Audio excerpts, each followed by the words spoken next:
Hi guys, I just want to welcome you here today for the Brinker webinar, Automating Vulnerability Risk Management. My name is Kayla Burkholder, and I will be moderating this webinar today. We will be answering any questions you have at the end during our Q&A session, and just go ahead and put those questions in the questions from the audience section, and we'll get to those when we get to the end of this webinar. Vulnerability management is consistently ranked among the top priorities for information security organizations. With an ever-growing attack surface and increasingly sophisticated malicious actors, traditional approaches to vulnerability management are struggling to keep pace with changing threat landscape. Inconsistent, inefficient manual processes to analyze, triage, and remediation vulnerabilities doom many organizations to a never-ending game of catch-up. Today in this webinar, we will learn how we can automate large parts of vulnerability risk management process, including creating accurate asset and vulnerability repositories, prioritizing vulnerability risk based on business context and threat intelligence, grouping vulnerabilities into tickets, assigning ownership and enforcing SLAs, and engaging and informing all stakeholders. Our speakers today are Syed Abdur. He is our Director of Product Management. He's responsible for driving the overall strategy and technical direction of the product lines here. His previous experiences include technical software development and delivering large enterprises security applications at Sun Microsystems and Oracle. For our demo today, we have James Walta, who is one of our sales engineers. He's currently the lead sales engineer at Brinker for the US and Europe. Prior to joining Brinker, he worked as a sales engineer at National Instruments, where he focused on solutions for software and hardware automation. So I'm going to be turning the line over to Syed to kick off our webinar. All right. Thank you, Kayla. And thank you, everyone, for joining us today. We appreciate you taking some time out of your busy schedules to join us for this webinar. So just really quick before we get into the meat of things, an overview of what we're going to cover in today's session. So a quick introduction of who Brinker is and the services that we deliver to our customers. We're going to be talking a little bit about our cyber risk graph ontology. Hopefully that will make more sense in a little while. But this is essentially the engine or the definition of the engine that drives the Brinker cyber risk solutions. So we're going to look at that and really see how we interpret and interact with different security systems in your organization and how we leverage that information for cyber risk services. Then we're going to look at the vulnerability risk management problem. We're going to look at what some of the common challenges are that people currently face. We're going to discuss how a risk perspective to this problem can help you better structure your processes and programs. We're going to look at some critical questions that you need to be asking. And then finally, we're also going to look at the process that we at least currently have in place for our vulnerability risk management services. And since the topic of this webinar is really all about automation, we're going to look at how automation can be applied in different parts of the process. We're going to look at a real-world case study, and then we're also going to look at the actual product, and James is going to walk us through a demo talking about how this process looks like in practice and how you can actually implement and automate a lot of these steps and parts of this process. And then finally, Kayla mentioned that we will have a Q&A session at the end, so if you have any questions, just make sure to enter them in the application, and we will address them at the end of the session. So getting started, Brinker is all about implementing knowledge-driven risk management for cybersecurity. So we help our customers measure, prioritize, and manage cyber risk wherever it lives in their organization. Vulnerability risk management is obviously one of the most important aspects of cyber risk, so that's what we're going to look at in more detail. But in general, the way that customers use Brinker, our platform and our services, is to understand and measure the true cyber risk in their organization. So not just looking at the inputs that are coming in from different monitoring and assessment systems, but also evaluating exactly what those signals mean to your organization and how they contribute to risk as it pertains to your specific environment. We're going to look, customers also use Brinker to prioritize these risks and manage the remediation process. So a big part of what we do for our customers is helping them prioritize what they need to fix, again, very targeted to what their environment looks like, and then helping them manage the remediation process, whether it's through integrations in ITSM systems or automated orchestration in other server management and other system management systems. And then a big part of what we deliver is also on the analytics side, so very consistent with the way that we develop our methodology is also how we present this information. So making sure that we're capturing and presenting KRIs and KPIs and other metrics to all of your different stakeholders. And then very importantly, providing real-time answers about cyber risk. So this is really an important aspect for us, making sure that all the information that lives in Brinker applications, that lives in our platforms, is fairly real-time. So it's real-time to the tune of a few hours, and we're very focused on making sure that the data that is being presented and that we're analyzing is very relevant, and it's very time sensitive. So the way that we deliver these services is really through what we call our cyber risk graph. So the cyber risk graph for an organization is really a representation of your technology infrastructure as it pertains to a particular cyber risk exercise. So what I mean by that is that if we're talking about vulnerability management, for instance, and you would like to look at the vulnerabilities for your network assets and applications and databases, we want to make sure that this cyber risk graph represents all the dependencies, all the relationships between the entities that need to be monitored in this scenario. It also represents all the external systems that you might be using to collect information about these aspects. So this could include your vulnerability scanners, your application scanning tools, your database vulnerability scanners, and so on.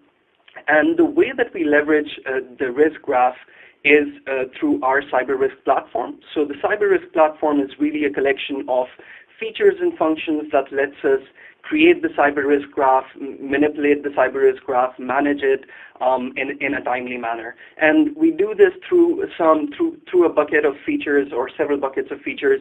Data modeling is all about creating these representations, so making sure that the way that you need to monitor entities is consistent with how we are presenting it, making sure that any relationships between these different entities are tracked and represented accurately. And we populate these risk graphs through what we call our data connectors. So data connectors are essentially our integrations with any external systems, and we integrate with more than 100 security and business systems.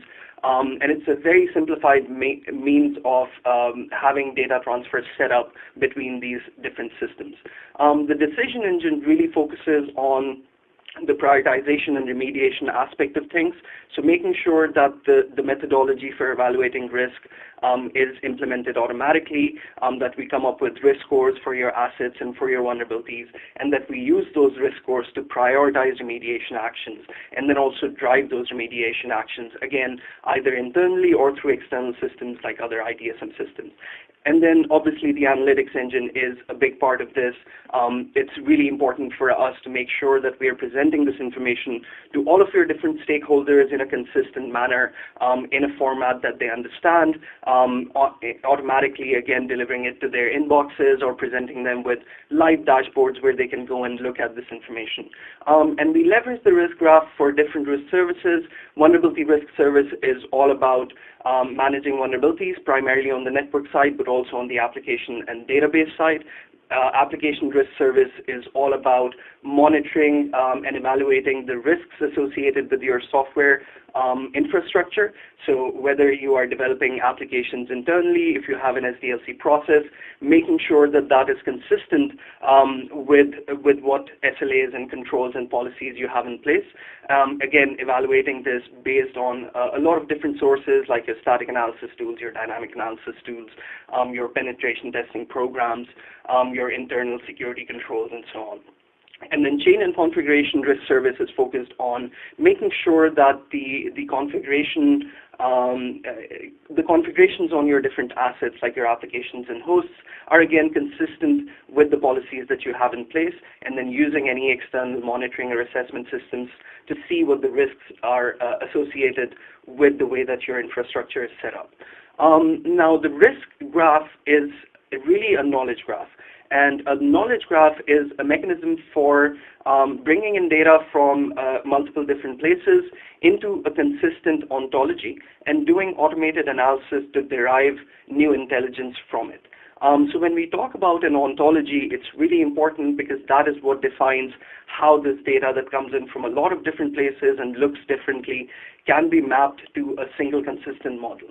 So just looking quickly at a sample cyber risk graph ontology, there would be several different components to the way that this is defined. So right in the middle are the different assets that we're monitoring. Now keep in mind that this could look different for different organizations, but this is sort of a standardized model that works for most people. You could have additional inputs, you could have additional relationships between these entities, but right in the middle we have all the assets that we're tracking, so your applications, your hosts, and your databases, the relationships between them, which are also very important because we have to keep track of dependency relationships when we're evaluating risk.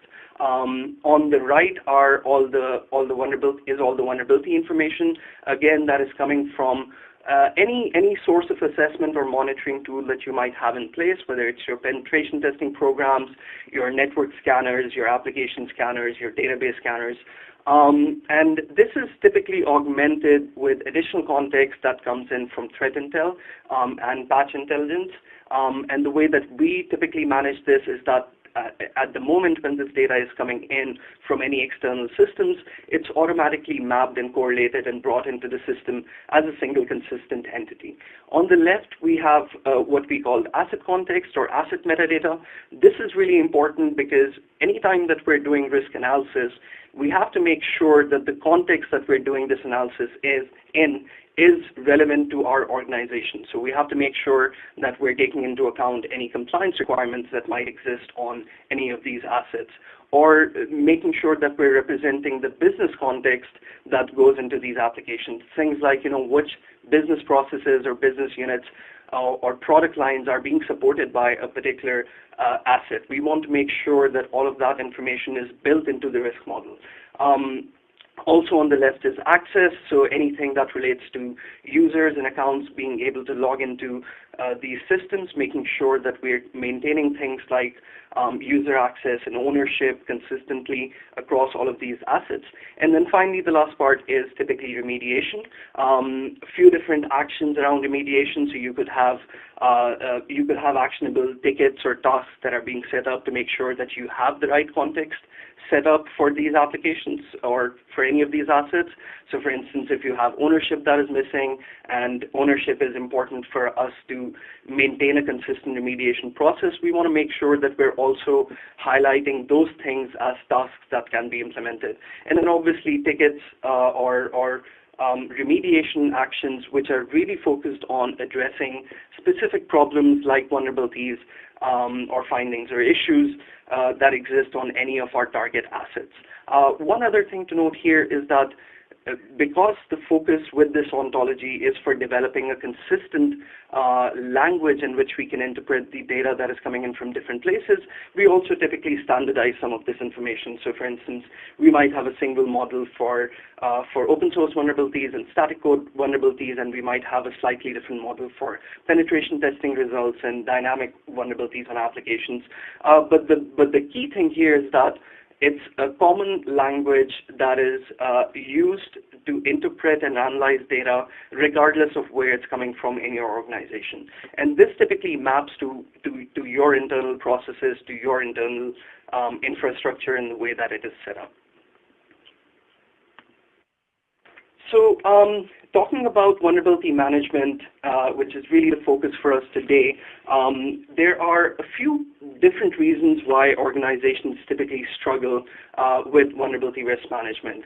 So the data overload aspect is the most consistently highlighted problem for most people, which is simply that you have a large volume of vulnerabilities that are coming in from your different scanners. You're getting reported millions of vulnerabilities on a weekly basis, and so how do you go about the process of making sure that from these millions of vulnerabilities, the 10,000 or so that really have a very significant impact on your organization get highlighted immediately and they are addressed immediately?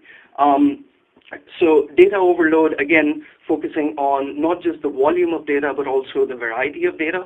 So you might have multiple different scanners that might be reporting vulnerabilities in different languages. So again, how do we manage this process of analyzing this large volume data sets that are not consistent in language, that have different nomenclature, that are coming in from different places. And a lot of organizations struggle with how to interpret that data into a consistent model. The changing attack landscape is again another problem that most organizations struggle with, and this exists both within the organization and without. And what I mean by that is that within the organization, you typically have new infrastructure, new types of infrastructure that are being integrated into your environment continuously. So you might be using SaaS today, you might be using cloud infrastructure, you might have additional IoT devices that you want to make sure, and there's no reason for us to expect that this is going to change. There is going to be more technology that is going to be added into our infrastructure, and we have to make sure that our model for analyzing and making sure that these things are secure scales and tracks and evolves as we bring in additional data. Also on the attacker side, on the external side, there are constantly new things that are coming up. So things like new vulnerabilities being reported, new zero-day vulnerabilities being reported. For existing vulnerabilities as well, you might suddenly have a new toolkit or a new malware that makes it very easy for people to exploit a particular vulnerability. So we have to make sure that the changing attack landscape is reflected automatically and dynamically in our security processes. The lack of business context, again, is a very significant challenge. So we have heard this from so many different organizations that they would love to have a consistent and reliable asset inventory process where all of the relevant information about these assets is tracked, things like ownership, things like how this particular asset is actually being used. But it is a challenge for most organizations where a lot of this information lives in several different places. And the challenge for them, again, is how to make sure that all of this data that lives in different places, that is continuously changing, is being collected automatically and consistently. The lack of intelligent prioritization, again, addresses the fact that it kind of ties into the data overload problem, in the sense that when you have a large volume of data that is coming in, where it's really hard for you to manually look at everything to determine what is a big problem and what is not, as well as its different types of data, a lot of times organizations sort of fall or resort to static methods like CVSS to basically do this kind of analysis. And CVSS is a really good framework for classifying vulnerabilities, but it falls short in certain key areas, in the sense that it's a very static model, so it does not necessarily evolve as the industry changes or as the attack landscape changes. There's always a lag time before information can be updated, because there's a very standardized process for how CVSS scores are evaluated and so on. So again, there needs to be a more dynamic way of prioritizing what your actual problems are and how you need to fix them. Manual processes, which is really going to be the focus for this webinar and the demo, is the fact that there are a lot of manual processes throughout the vulnerability risk management program, whether it's for the analysis of vulnerabilities for prioritization, whether it's the collection of data for asset context, whether it is the creation and management of tickets. All of these things can benefit significantly from automation, and when they don't, we see things like gaps to remediation, where there was a study that said that on average, for 600 organizations that were surveyed, it took them about 300 days for vulnerabilities to actually be targeted for remediation, in the sense that tickets actually got created for these vulnerabilities after a significantly large a large amount of time from when these vulnerabilities were discovered and the organization knew that these vulnerabilities exist. But just because the processes were so inefficient, it took them a really long time to actually create tickets and start working on these vulnerabilities. So these are some of the key challenges that most organizations currently struggle with when it pertains to vulnerability risk management. One way to look at vulnerability information and try to do a more structured, thoughtful approach in addressing those problems is by taking a risk perspective to this problem. And the first thing that must be said when we talk about risk, cyber risk, or risk in general, is that it's a very subjective thing. So the how risk pertains to you as an organization is not necessarily the same as how risk pertains to a different organization. What I mean by that is that you could be an organization that focuses very much on day-to-day operations, and it's really important for you, for your day-to-day operations to function in a very effective manner. So in that case, if you have very high-value transactions, how do you make sure that those transactions are being protected? Or, for instance, if you are something like a healthcare firm, or if you're processing personal confidential information for your customers, how do you make sure that that information is prioritized to be secured more than anything else? So again, the critical questions of risk really depend on who you are as an organization, and in that sense, it's really important for you to understand what your business is before you can sort of start putting these types of programs together. Now, three critical questions of vulnerability risk that are relevant to most people, but are the ones that are listed here. But again, you as an organization might have different priorities. But let's just quickly look at these three questions, which are fairly generic and have a wide application to most enterprises. So the first one being, which vulnerabilities, if exploited, pose the greatest risk of disrupting critical business functions? So again, if you are in an organization that has really high-value transactions and processes, you want to make sure that those transactions and processes are protected more than anything else. And how can we do that? The way that we do this is by building what we call business context. So making sure that your technology assets, your applications, your hosts, wherever they're being tracked and managed, there is a clear representation of what these things actually mean to your organization. Now, sometimes organizations also put dollar values or amounts associated with these assets. That's definitely a really good approach to go with that. Not all organizations have as clear-cut processes where you can come up with quantitative numbers or actual dollar values, but you can certainly do some type of classification to make sure that your asset repositories, or wherever you're managing your assets, asset information, has some reflection of what these different assets mean to your business. How significantly do they contribute to your bottom line? And that's something that we can use as a prioritization mechanism when we are analyzing vulnerabilities. Similarly, which vulnerabilities, if exploited, pose the greatest risk of exposing vital or confidential data?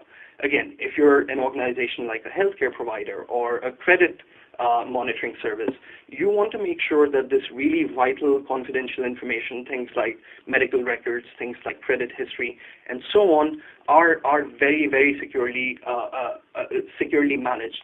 So this should be a point of emphasis for you, which means that if you have to pick between two vulnerabilities and one of them has an impact on this and the other one does not, you make sure that that is the vulnerability that you choose to fix first. And then finally, which vulnerabilities stand the greatest risk of being exploited? So the first two questions sort of look at the impact aspect of things. So they look at what the impact of a particular exploit of a vulnerability would be. The third question really talks about likelihood. So if you're an organization where you don't necessarily have very high value transactions, you don't necessarily have very important or confidential data that you process, maybe your main priority is to make sure that you're covering the widest breadth of your infrastructure, making sure that you're reducing the likelihood that you would be compromised, as opposed to reducing the impact of that compromise. In this case, we would essentially look at threat intel and other real-time information that provides details about how vulnerabilities are actually being exploited in the wide world. Are there any known threat actors that are using a particular vulnerability to effect compromises? Are there any new toolkits or malwares that are using a particular vulnerability? So again, you don't have to necessarily look at these questions separately. You don't necessarily have to look at just one question. You as an organization have to really understand what your priorities are. You could maybe look at a combination of all of these questions, or you might have additional critical questions that you might need to address. But the main point being that you as an organization have to really understand who you are, what your core business is, and how your infrastructure supports that business, so you can do a better job of securing that infrastructure in that context. So just really quickly looking at the Brinker Vulnerability Risk Service, the way that we address this problem is very much a data-driven analytics focused approach. It typically starts with centralizing information from your different assessment, discovery, and monitoring tools. So this could be your vulnerability scanners, your application scanners, your penetration testing tools, your GRC systems, anything that essentially has information about the results of any monitoring or assessments that you might be doing. And bringing all of that information together, making sure that there are no duplications, no overlaps, no inconsistencies. So creating a very streamlined data pipeline for all of this information to come in and automatically be associated with different parts of your infrastructure. Secondly, we also put a lot of emphasis, like I said, on business context. So making sure that we're getting information about your assets from wherever it lives in your organization. Now, these could be things like CMDB systems. You could have internal systems where you're tracking these things. You could have BCDR programs which are doing impact analysis and so on. So making sure that all the information that is available about your assets within your organization or without, we're able to bring that in and use that as part of our prioritization. And bringing in external threat intelligence, so the business context really represents internal metadata about these assets and these vulnerabilities. Threat intel provides the external metadata, so it provides us with information about how these vulnerabilities are actually being used in the wide world. And by combining all of that information, by building that context and by building that correlation, we can really prioritize which of these vulnerabilities or which sets of vulnerabilities have the biggest impact to your organization. And once we come up with risk scores and risk ratings for your assets and for your vulnerabilities, we then need to go remediate the biggest problems. So again, remediation either through automated rule-based ITSM integrations or whether it's managed internally, you really have to focus on making sure that your remediation actions are effective, which means that you're addressing the most important problems, and that they are efficient, which means that you're not spending, or you're spending as little time and effort to fix those problems as possible. And there are a lot of things that we can do to achieve that, things like making sure that ownership is assigned based on who needs to fix a particular problem. If we need to group vulnerabilities together, they should be grouped in a manner that makes remediation easier. If they need to be pushed out to external systems, that should happen seamlessly, and so on. And then finally, reporting and engaging with all of your different stakeholders in formats of metrics, reports, dashboards, whatever their preferred means of getting that information is. To just kind of recap the process for risk-centric vulnerability management, you begin by consolidating and correlating information from your different assessment and discovery tools, like your network vulnerability scanners, your application scanners. You then proceed to contextualize that information in terms of what that really means to your organization. So building business context, bringing in information about about how these different technology assets impact your different business functions and processes and services, building data context, making sure that we have a good understanding of what type of data is being processed by these different assets, bringing in threat intel, which provides us more real-time, real-world information about these vulnerabilities and gaps and findings, doing automated analysis on these on all of this data that we have built to really prioritize what you should be fixing, what you should be focusing your efforts on, and providing and essentially building the remediation pipeline that then needs to get pushed out either to ITSM systems if you have any external ITSM systems where people need to perform remediation actions manually, or even to orchestration systems. So if you have certain playbooks for remediation that are built and scripts that you can run based on certain conditions, making sure that all of this is tied in to the analysis that we're doing and that it's happening automatically. So, and finally, just quickly looking at, how automation can really help with different parts of this problem. That's really going to be the focus of the demo that James is going to present. I wanted to make sure that you have a good understanding of what our process looks like before we talk about how you can automate different parts of the process.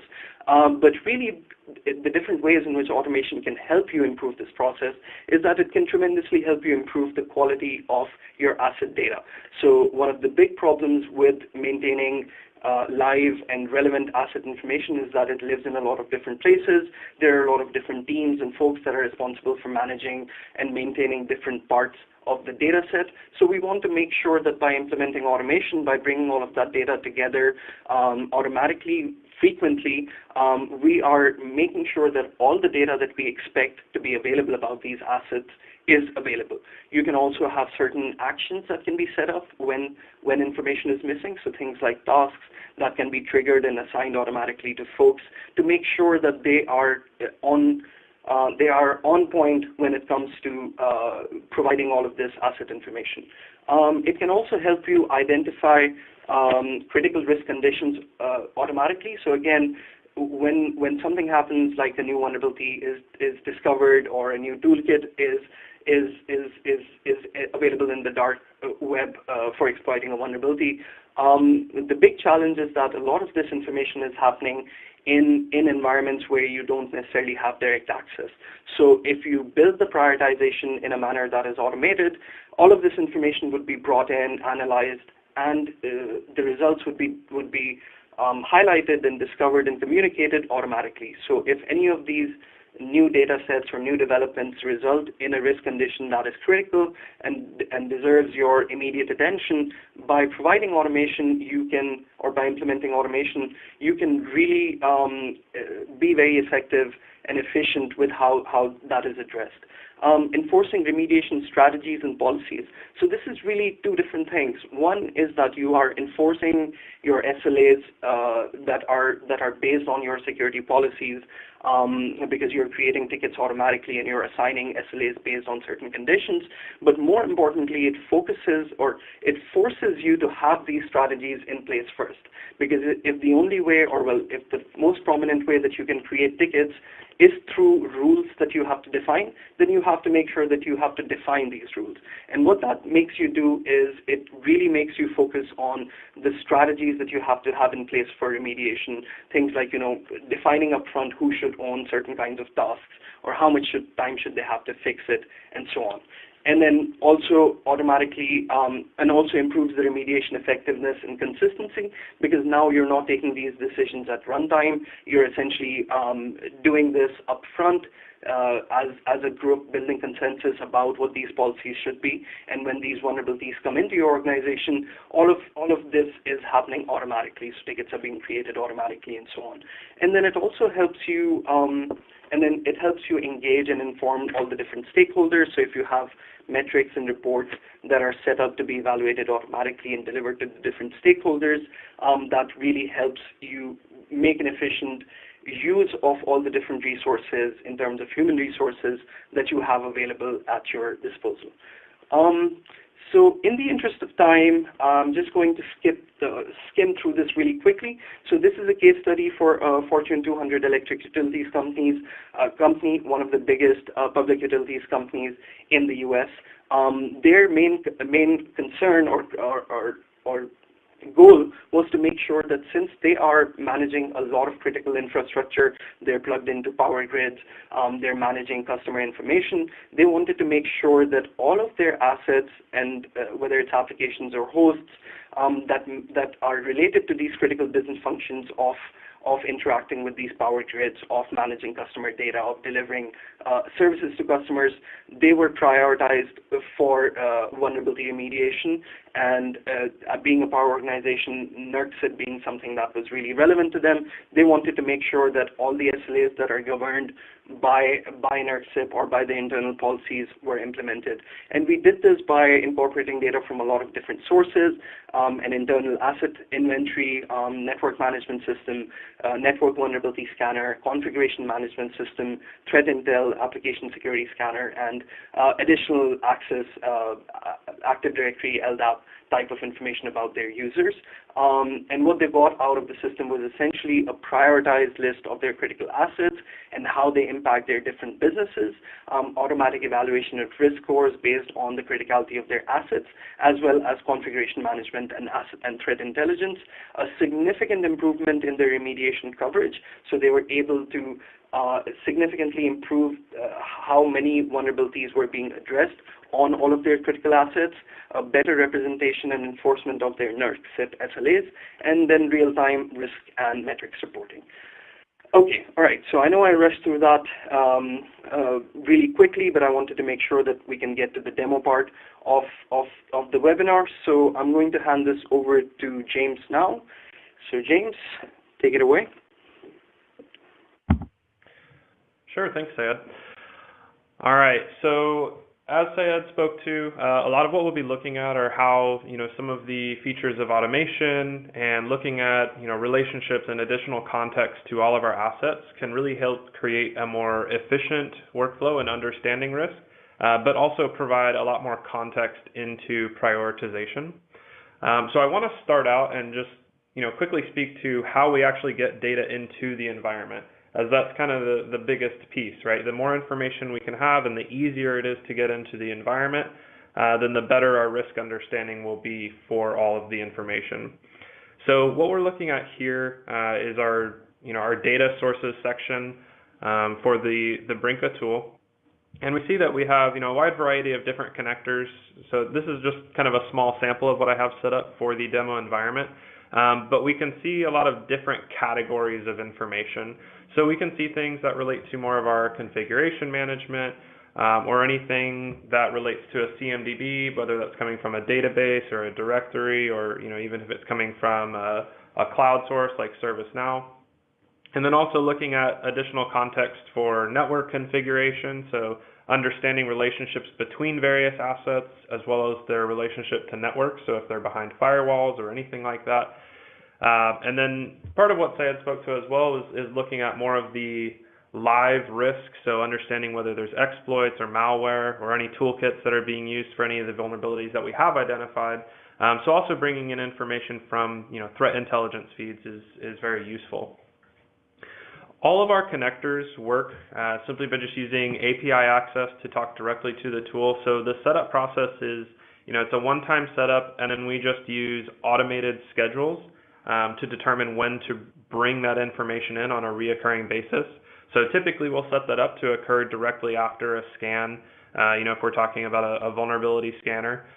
So we'll always have live information within the environment without any interaction from the user.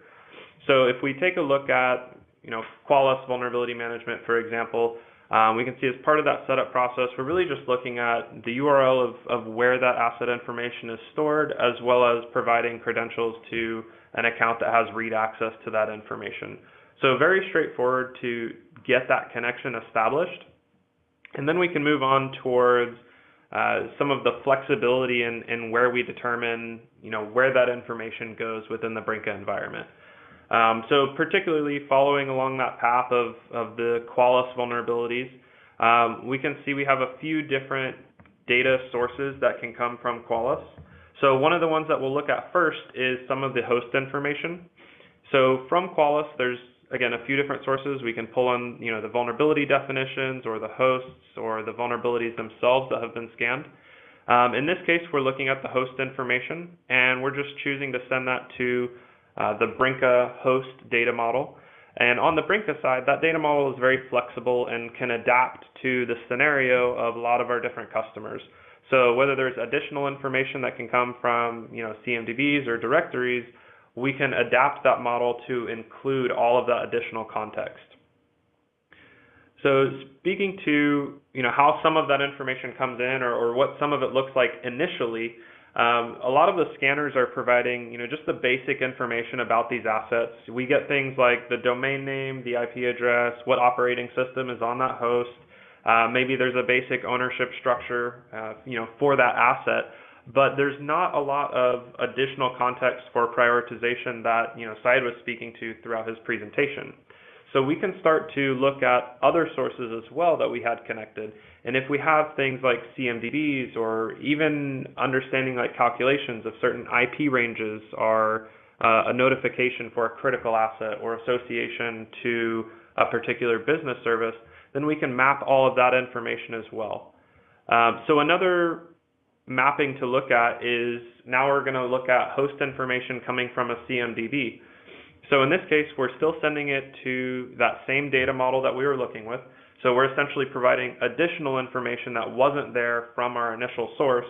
But now we can start to see a lot of the other attributes that are going to help provide that prioritization information. So in this case, we're looking at the business service relationship. So we can determine whether certain divisions or business services are more critical or have a more direct impact on the business service or the business operation as a whole. We can look at device types, so understanding whether it's a workstation or a server, a database, firewall, anything like that. And then also looking at some of the ownership information, we can have a much greater view to any of the ownership info. So in this case, we're providing not just the owner information, but also the IT director that owner rolls up to, the IT subject matter expert who might be responsible for some of the more technical information on that asset configuration, and then also the service team who's responsible for the patching efforts and remediation of that particular asset. And we'll see how some of these are used later on. A lot of it can be very useful for creating reports for the right audience and making sure that they understand what assets they're responsible for, but also things like having this relationship to a service team can help with automating the remediation process and making sure that as we're creating tickets, we're assigning them to the appropriate parties within the environment. And then the last thing that we're seeing here are some more prioritization attributes, particularly focusing around different compliance criteria. So some of what Syed talked about was the difference between an oil and gas industry versus a healthcare industry, versus a financial industry. It is a very particular definition on how each organization defines risk and what attributes they have to contribute to that definition. So part of what we'll be looking at are, how some of these factors, like noting whether a particular host is PCI compliant or whether it's part of your NERC-CIP compliance assets, can really help determine the actual criticality of the vulnerabilities on that asset and with what priority you should, set forth for remediation.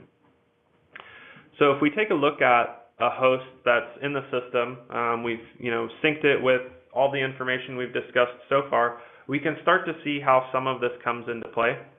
So on this particular host page, I do have information about the host at the top, so I can see the name and the IP address. Some of the scanner information, that detail things like the operating system, as well as the MAC address.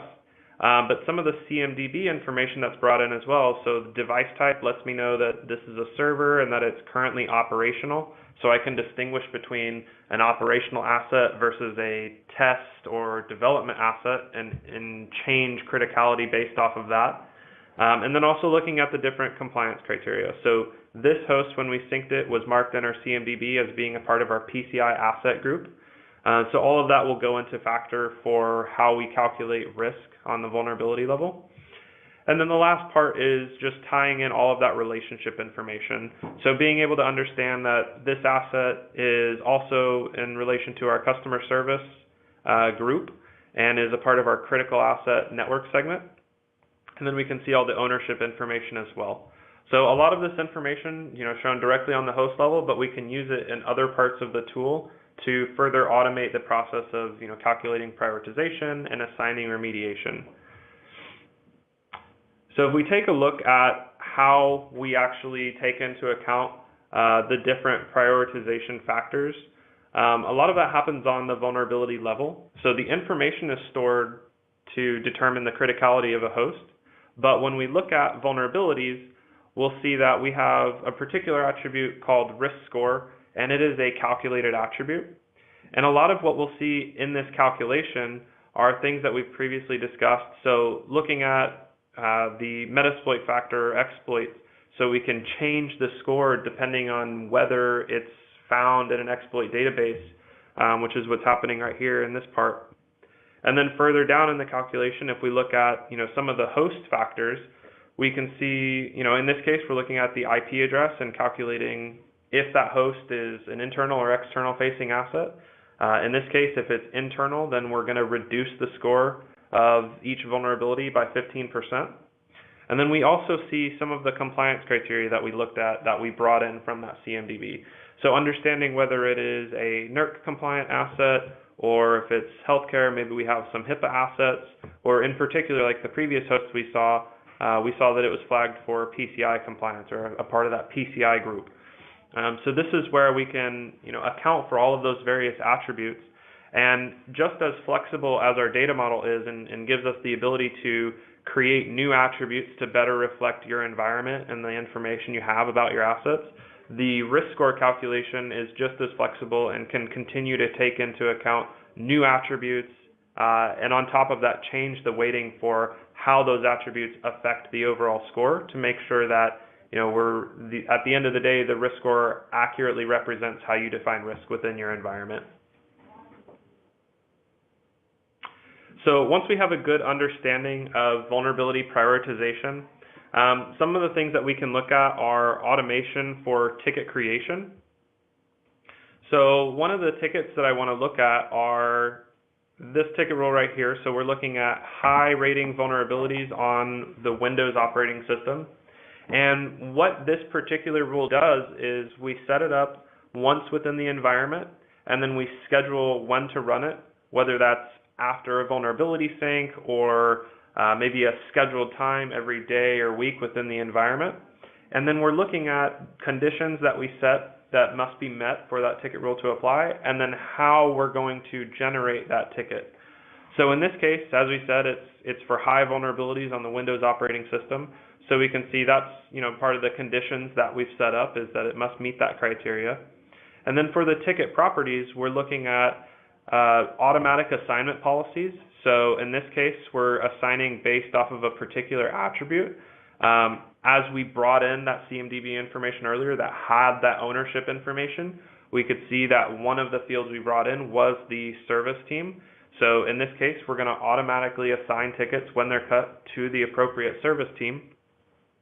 And then we also have consolidation to be able to look at how we group vulnerabilities onto a particular ticket. So I think this ties in very closely with what Syed was referring to earlier when he mentioned that a lot of the rules within the tool kind of require a more strict outline, which makes for less gray area within the organization and how processes are managed moving forward. So ticket creation is one of those rules where we can set up that process. And in this case, we're looking at creating tickets that have the same vulnerability type, and in this case, that are also grouped by the same service team.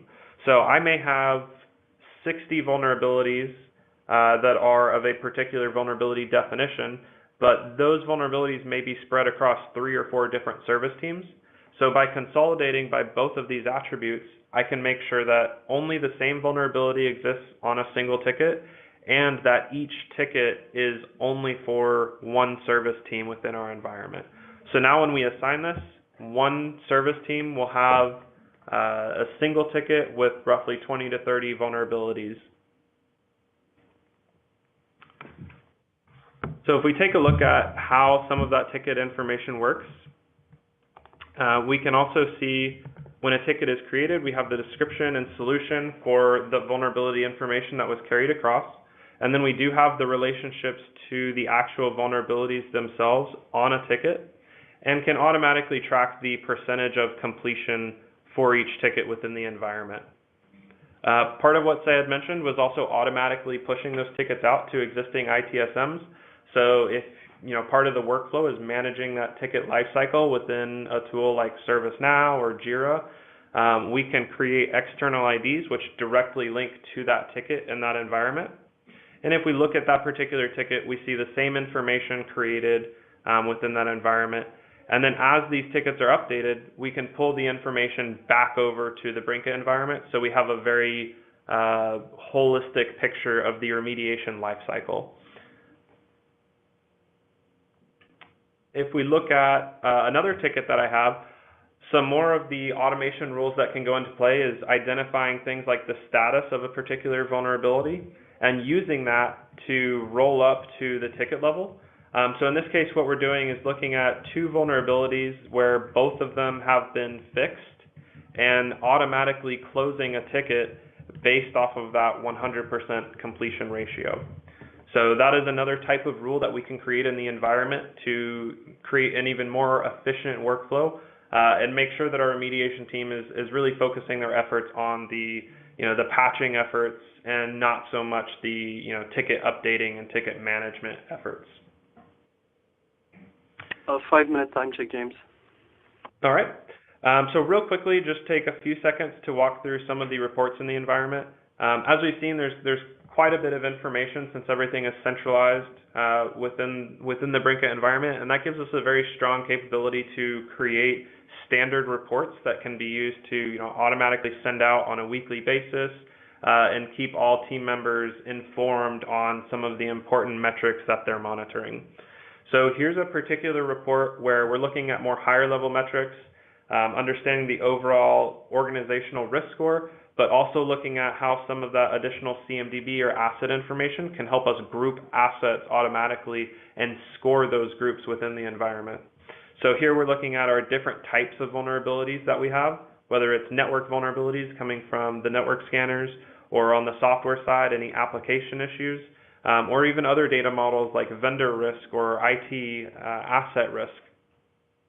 And then also looking at things like device types, so identifying servers from workstations or network infrastructure like firewall, making sure that we break out all of those individual scores. And lastly, some of the other reports that we can create, just focusing a little bit more on the vulnerability management program as a whole. So being able to automatically determine certain asset counts based off of how the program is running. So in this case, I have a particular scan window set up, and I can see the total number of assets that have not been scanned within a certain time period.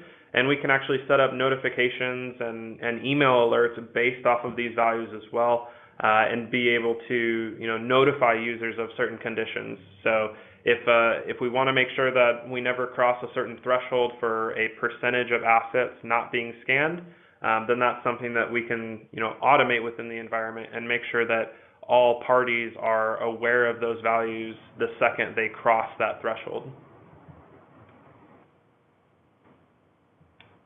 All right, so I'm going to switch over and open up the Q&A session. If anyone has any questions, feel free to ask them right now. I'm going to kick it off with one. Is it possible to include network segmentation information as part of vulnerability prioritization? Yeah, that's a great question. So that does deal with a lot of the various data sources that we can talk with. One of the particular types of data sources was dealing with network configuration. So the ability to build out the model and understand relationships between upstream and downstream devices and understand whether a particular asset is in a DMZ or behind a firewall, and using that information to provide additional context and prioritization on the vulnerabilities is definitely something that is critical to accurate understanding of risk within the environment. Yeah, and just to add on to that, I think it's really important because especially for network security, when we talk about it, some of the first measures that you put in place as you set up your network, some of the first measures for security are really related to segmentation. So as you're setting up your network, there is an implied security or risk aspect to it that is represented in how the network is segmented. So it's really important if that information is available, and it is for most organizations, that we bring that in and build it into our vulnerability prioritization model. Awesome. Thank you for answering that, guys. I have another question from the audience, which is, which ITSM systems does Brinker integrate with? And then kind of a second part of that question is, in the case of customized ITSM deployments, how does data mapping between Brinker and an external system work? Sure.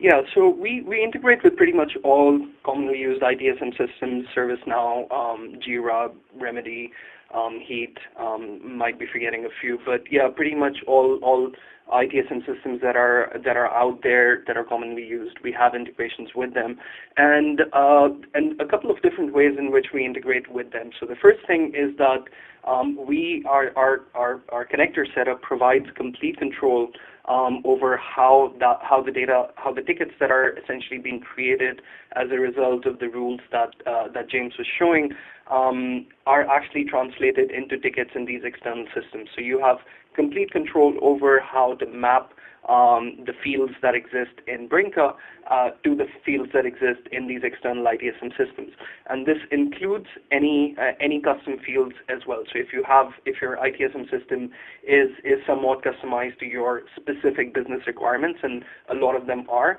our connector provides you mechanisms in which you can actually map to these custom fields as well. And then the second thing that I do want to point out about the ITSM integrations is that they are bidirectional. So most of our connectors are bidirectional in nature. So in the case of ITSM, the way that it would work is that we would essentially create these tickets and push them out to these external systems. But any time that an action is taken on these external systems, we automatically update that on our end as well. So what that means is that you can still use all of our cool analytics and dashboarding and metrics capabilities to actually report on these tickets that are being managed in an external system. Perfect. So I have a platform-related question that just came in. James, I think this will probably be for you. How does the system account for multiple network scanners that may be assessing, overlapping, or separate parts of the network infrastructure? Sure. Yeah, so that is a lot of what we deal with, and the way that we can consolidate based off of certain attributes is very flexible. So when we looked at that mapping process within the demo, we see that each attribute available can be selected to choose as the identifier for a unique attribute. So if we have multiple scanners scanning the same assets, we can look at things like the domain name and the IP address to identify what in our view is a unique asset, and then choose what information comes from which scanner. So we can fill in information from the primary scanner, but maybe there's additional context or more information from a secondary source, and we can choose on a per attribute level, which data source takes priority when building out that asset information. Okay, so I have another question that has come in about threat intelligence. What is the significance of threat intelligence in the vulnerability prioritization model, and how is that information utilized? Sure. Yeah. So I think I covered some of this in the presentation, but really what we're getting from threat intel is the external context for all of these vulnerabilities. So for us to be able to effectively prioritize vulnerabilities, we have to build essentially a model where we can determine what the impact of these particular vulnerabilities is to the business, which is sort of the internal context, but also for us to understand, what is the threat level for this particular vulnerability, in the sense that is this a vulnerability that is being used by any existing hackers or attackers, or is it a part of any known toolkits or malwares that might be using this vulnerability to affect breaches. And that's really the information that threat intel provides. It provides real-world information about how these vulnerabilities are being used. The benefit, obviously, is that you're not just limited to your own understanding of what these vulnerabilities is and how you see them affect your environment. You're actually leveraging information that is collected across the world pretty much about how these vulnerabilities are being used by different threat actors. And then also one big aspect of this is that it's near real time. So some of the scanners, for instance, have started including exploit information and so on, but it tends to be not as up to date as you might get from a threat intel feed. So threat intel feeds are updated nearly constantly, and we are able to reflect that into our prioritization sort of at the same frequency. So we make sure that if there is a new exploit that is discovered today, we are able to address and react to that the same day, as opposed to 3 days from now when the scanner might report it. Awesome. To stay conscious of our time here, just because we are running up on that 60 minutes, I've got one more question that has come in. We'll do that and we'll close on up for everyone today. Is there a way to validate remediation actions automatically? Sure. So when it comes to validating remediation actions, there's a lot we can do to automatically trigger that information in the system. So one of the things that we looked at was vulnerability status, and we create particular business rules that look at things like rescans from the network scanners that are identifying these vulnerabilities, and then looking at some of the subcontext that's there, such as if the host that vulnerability was identified on has been more recently scanned and that vulnerability no longer appeared, then we will automatically close the status of that vulnerability in our environment to fixed or closed. And then taking that a step further, we can actually roll that information up to the ticket level as well. So as we saw in the demo, we did have a closed ticket that was based on the status of all the vulnerabilities. So as you're remediating these vulnerabilities and they automatically are closing within the system, those will roll up to a ticket. And when all the vulnerabilities on a ticket are closed, that ticket will then change to a closed or fixed status as well. Thanks, James. And I just want to thank everyone for hopping on today and taking some time out of your day to meet with us. And if you have any further questions, feel free to reach out, and we have team members who can get back to you. I do want to do a quick plug, though. We have another webinar coming up next Thursday, same time, Web Applications, Secure Your Most Exposed Attack Surface with Brinker and NetSparker. In this webinar, we discussed how two innovative technologies, Brinker and NetSparker, work together to create a comprehensive web application security program that helps AppSec programs identify, prioritize, remediate, and report the most imminent and impactful vulnerabilities in your organization's software infrastructure. To sign up for that, same thing you did this time, go check out our Bright Talk channel and connect with us on social. Have a great day, everybody.